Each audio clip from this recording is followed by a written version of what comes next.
El Vamos a hablar propósito. del propósito de los altares, porque pues todo tiene un propósito, ¿no? Lo vamos a ver bíblicamente y vamos a entender de quién y para quién y qué propósito tienen los altares. ¿Quién instituyó los altares? Lo vamos a ver el día de hoy, porque pues todo el mundo hace altares hoy en día. Sí, cierto. Todo el mundo hace altares. Amén. Primeramente vamos a pedir al Espíritu Santo, ¿no? Que tome el control de esta palabra, que Dios hable a nuestra mente, que nos ilumine el entendimiento y que esta palabra nos abra los ojos para poder hablar con la gente y que podamos conocer, ¿no? La verdad. Y cuando una vez que conocen la verdad nos hará libre. Amén, La gloria a verdad es Dios. su palabra. Entonces, vamos a ver primeramente el significado de la palabra altar, ¿no? La palabra hebrea es misbeach, es una palabra hebrea y significa matar un animal, sacrificio, ofrecer sacrificio, a sacrificar una víctima, acto de sacrificio, inmolar, consagración, ofrenda, degollar, matar. Y antes que fuera dada la ley ya se hacían altares. Entonces el que ofreció un altar, lo vemos que fue el primer altar que nos registra a nosotros. La Biblia está en Génesis capítulo 8. Vamos a ir a Génesis capítulo 8, versículo 20. Dice así. Génesis 8, 20. Y edificó Noé un altar a Jehová y tomó de todo animal limpio y de toda ave limpia y ofreció holocausto en el altar. ¿Cuándo ofreció este altar Noé? Cuando se secó la tierra, cuando ya todas las aguas del diluvio fueron secadas, cuando ya ¿No quiere estar conmigo? cuando ya llegaron a tierra. Entonces, vemos que yo reflexionaba en esto, hermanos, porque fíjense el agradecimiento que había en el corazón de Noé. Dios lo había librado. Él halló gracia delante de Dios. Dios destruyó, dice, toda la tierra, ¿no? Todo lo que había. Él y su familia fueron librados de esa catástrofe. Pues, ¿cómo no estar agradecidos, no? Cuando Dios te libra de la muerte. Cuando Dios te aparta de esa destrucción. Entonces yo les decía hoy en la mañana a los hermanos, es lo que está pasando ahorita. El mundo es un caos, el mundo es tinieblas. Dios nos saca de esas tinieblas y nos libera y nos lleva al arca, ¿no? Que es Cristo. Entonces Dios nos sube en esa arca. Dios nos sube en esa arca que es Jesucristo, hermano, y nos libera de la destrucción que hay en el mundo. Lo podemos ver ahora nosotros. Entonces, ¿cómo tenemos que estar nosotros? Agradecidos también porque Dios nos sacó de un mundo de tinieblas, de un mundo de destrucción, de un mundo que todo es maldad. Y que el mundo es nada más el enemigo de Dios, como dice la palabra en el libro de Santiago. Entonces Dios nos está subiendo a su arca, el arca es Jesucristo, ¿no? Entonces en aquel tiempo fue un arca literal hecha que Noé hizo por instrucciones de Dios, con las instrucciones específicas que Dios le dio. Entonces Noé y su familia fueron, ¿no?, rescatados y fueron salvados. Y entonces la niña fue ahogada, ¿no? Amor, la niña fue ahogada. No, ya le pasó. Tiene pana adentro, Al pues. chiquito.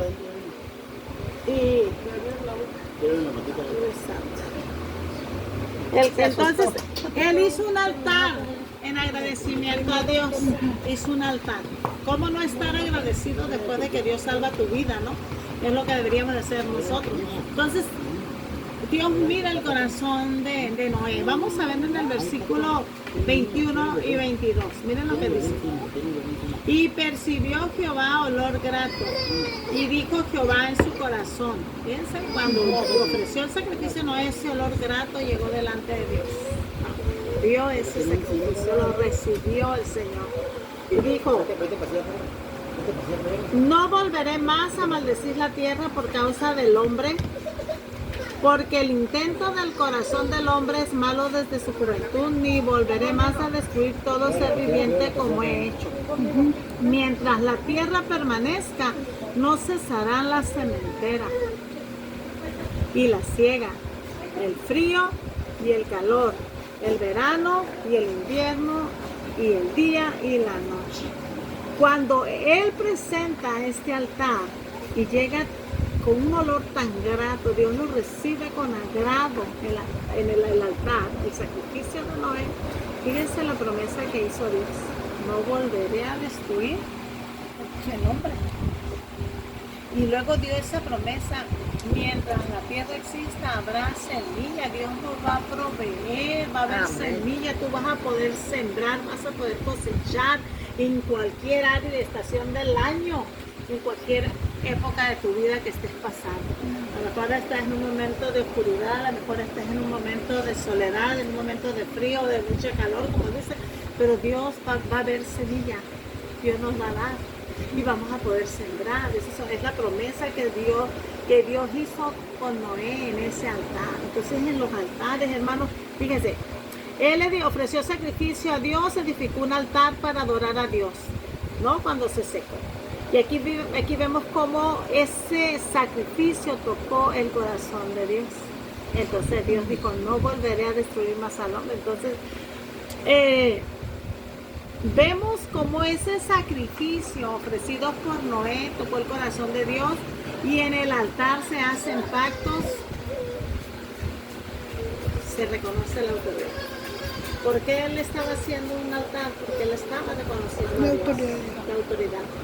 Entonces, cuando Adán y Eva pecaron, cuando se vieron desnudos, el Señor les hizo túnicas de pieles, ¿no? Tuvo que haber matado animales, pero como los altares son para Dios, ahí no se menciona, Dios es sacrificio, no, porque Dios es soberano y es eterno, y los altares son para Dios, es para tener un encuentro con Dios. Entonces Dios mató animales para hacerle túnica de pieles a Adán y Eva.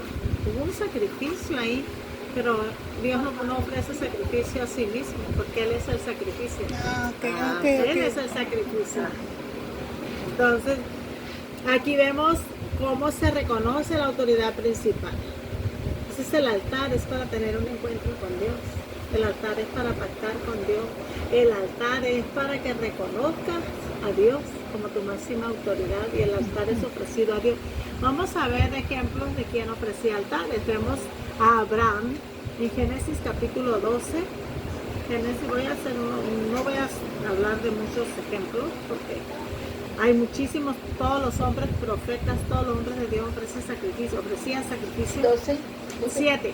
Génesis 12:7 dice: y apareció Jehová a Abraham y le dijo: a tu descendencia daré esta tierra, y edificó allí un altar a Jehová, quien le había aparecido.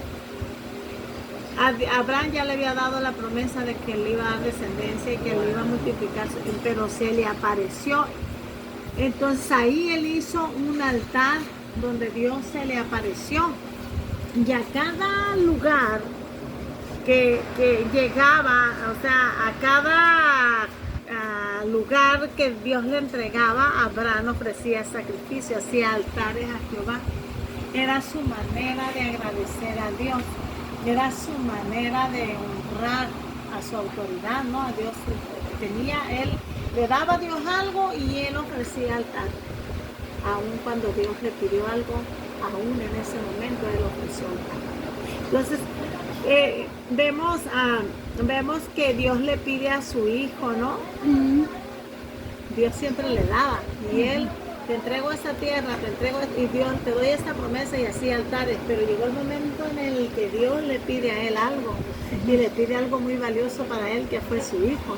Y miren, en Génesis capítulo 22, versículo 9 dice: y cuando llegaron al lugar que Dios le había dicho, edificó allí Abraham un altar, y compuso la leña, y ató a Isaac su hijo, y lo puso en el altar sobre la leña. Fíjense nada más, le pide a su hijo 3 días de camino para llegar a ese lugar. Es la sombra y figura de Dios y su Hijo Jesucristo, el andar, ¿no? el sacrificio, el entregar. Dios entregó a su hijo por nosotros.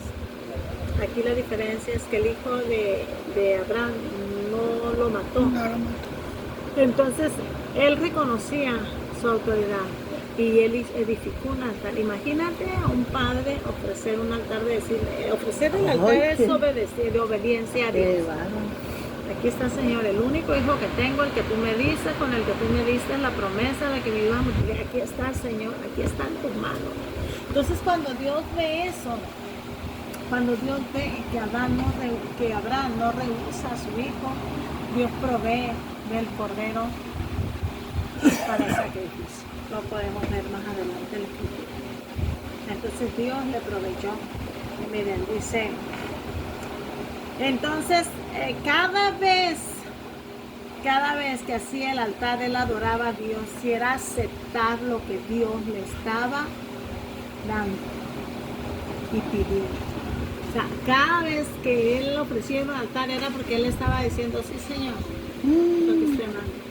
Sí, Señor, me duele esto, pero ay, aquí estoy, Señor. Te entrego el orgullo, te entrego la arrogancia, te entrego este sentimiento. Ahora lo podemos ver así, pues. Ahí le pidió un hijo. ¿Qué te está pidiendo el Señor? Tu carácter. ¿Qué te está pidiendo el Señor? Tu familia. O sea, ya no le des tanto tiempo y a tu familia, dame tiempo a mí. ¿Qué te puede pedir el Señor? Te puede pedir muchas cosas. Te puede pedir tu trabajo. Te puede pedir muchas cosas el Señor que te están apartando de Él.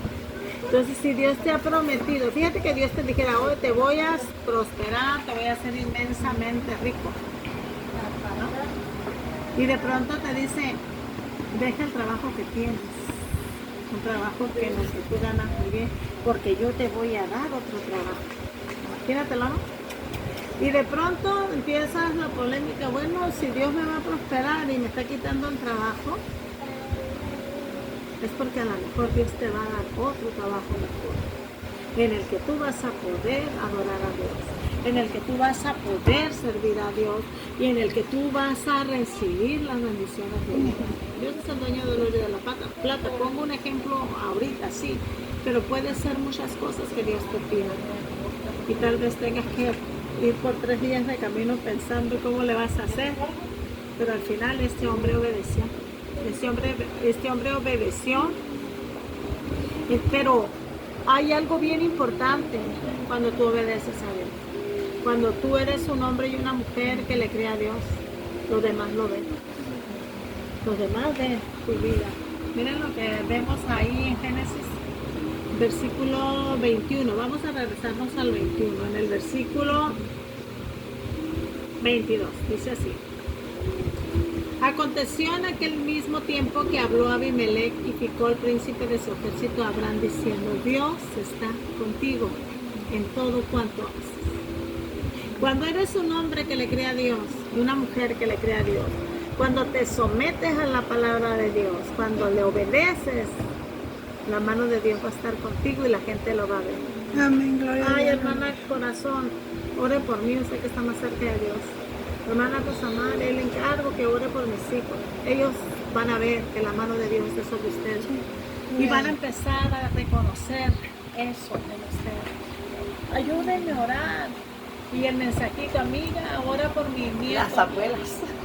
Sí, porque ellas amiga, reconocen, por favor. ellas reconocen que Dios está con ustedes. Ellas saben que la mano de Dios está con ustedes, porque eso se mira, porque se ve la paz, se ve el gozo, se ve la abundancia de amor, de felicidad, porque aunque a lo mejor no tengas la casa lujosa, el carro más caro, pero tienes paz en tu corazón y vives con esa fe, creyéndole a Dios. Y eso la gente lo ve, y eso la gente lo va a reconocer. Era lo que pasaba con Abraham, reconocían que Dios estaba con él, y entonces los demás lo van a ver, hermanos, cuando Dios esté, lo van a ver. Y Abraham tuvo a su hijo, y el hijo de Abraham tuvo al suyo.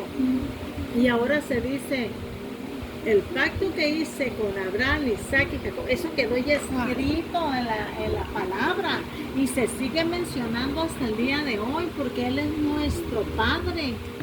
¿no? O sea, nuestro Padre es Dios, pero le entregó esa descendencia a Abraham y nosotros somos descendencia de Abraham. Entonces nuestro padre Abraham, Jacob y Isaac tienen esa promesa y esa promesa sigue hasta el día de hoy. Vamos a ver cómo Isaac y Jacob levantaban altares. Vamos a ir a Génesis, versículo 26. Del 24 al 25, dice así. Y se le apareció Jehová aquella noche y le dijo: yo soy el Dios de Abraham tu padre. No temas, porque yo estoy contigo y te bendeciré y multiplicaré tu descendencia por amor de Abraham, mi siervo. Que edificó allí un altar e invocó el nombre de Jehová y plantó allí su tienda, y abrieron allí los siervos de Isaac un pozo. Ahí. Entonces vemos cómo ellos ofrecían, como el hijo de Abraham ofrecía altares, porque él sabía que era el poder de los altares, ¿no? Entonces vemos que ellos miraban lo que el Padre hacía. Nuestros hijos, hermanos, van a ver lo que nosotros hacemos. Amén, y van a gloria a Dios. hacerlo ellos también. Gloria a Dios. Te van a ver orando y que Dios te responde. Ellos también van a Amén, orar. Mamá, amén, gloria ora a Dios. por mí. Mamá, Amén, gloria a ayúdame en esto. Tus hijos van a ver y tus hijos van a hacer lo que tú haces. Vamos a ver en Génesis 33. Génesis 33, versículos 17 al 20. Y Jacob fue a Sucot y edificó allí casa para sí e hizo cabañas para su ganado. Por tanto llamó el nombre de aquel lugar Sucot. Después Jacob llegó sano y salvo a la ciudad de Siquem, que está en la tierra de Canaán, cuando venía de Padán Aram, y acampó delante de la ciudad. Y compró una parte del campo donde plantó su tienda de mano de los hijos de Hamor, padre de Siquem, por 100 monedas, y erigió ahí un altar y lo llamó el Elohí Israel. El Elohí, Elohé e Israel quiere decir el que gobierna. ¿Qué versión está? Es la Reina Valera. Entonces las palabras significan, yo las busqué aquí en la palabra Strong, y es Amor. la palabra es Dios fuerte, grandeza. Es una, el Elohí es Él gobernará como Dios. Y la otra es Elohim, Dios, ángel, Dios, dioses. Eso significa. El elegido juzgará como Dios, ¿no? Y acuérdense que Israel fue elegido por Dios, ¿no? Versículo 3. Levantémonos y subamos a Betel, y haré allí altar a Dios, que me respondió en el día de mi angustia y he estado conmigo en el camino que he andado. Qué bonito, ¿eh? Dios bendice a Jacob en Betel, y Dios